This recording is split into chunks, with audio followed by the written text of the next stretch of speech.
మూడు దిక్కులకి వెళ్లిన వారు 30 రోజుల్లో వెతికి కిష్కిందకు వస్తారు. గడువులోపు వెతకలేకపోయిన వారు అంగదుడి నాయకత్వంలో ఉన్న హనుమంతుడి బ్యాచ్ మాత్రమే.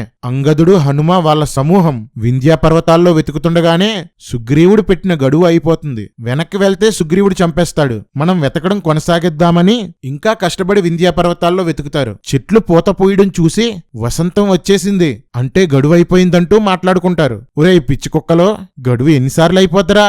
వింధ్యా పర్వతాల్లో గడువు అయిపోయిందని ఒకసారి చెప్పారు, గుహలో గడువు అయిపోయిందని ఇంకోసారి చెప్పారు, ఇప్పుడు వసంతకాలం వచ్చింది గడువు అయిపోయిందని చెప్పుకుంటున్నారు. తలతక్క రామాయణంరా మీది. అంగదుడు వానరులందరితో గడువు అయిపోయింది కాబట్టి మనం వెనక్కి వెళ్తే సుగ్రీవుడు చంపేస్తాడు కాబట్టి మనమందరం ఇక్కడే ఆత్మహత్య చేసుకుందాం అంటాడు. ఇక వేరే దిక్కు లేక అంగదుడు, హనుమంతుడు, 10 కోట్ల మంది వానరులు గడ్డి మీద కూర్చొని ఆమరణ నిరాహార దీక్ష ప్రారంభిస్తారు. రామాయణం అంతా ఆత్మహత్యలే. దశరథుడు ఆత్మహత్య చేసుకుంటానంటాడు. కౌసల్య, రాముడు, సీత, లక్ష్మణుడు, భరతుడు, వానరులు ఇలా అందరూ చస్తాను చస్తాను అంటారు. ఇది ఆత్మీయ రామాయణం కాదు, ఆత్మహత్యల రామాయణం.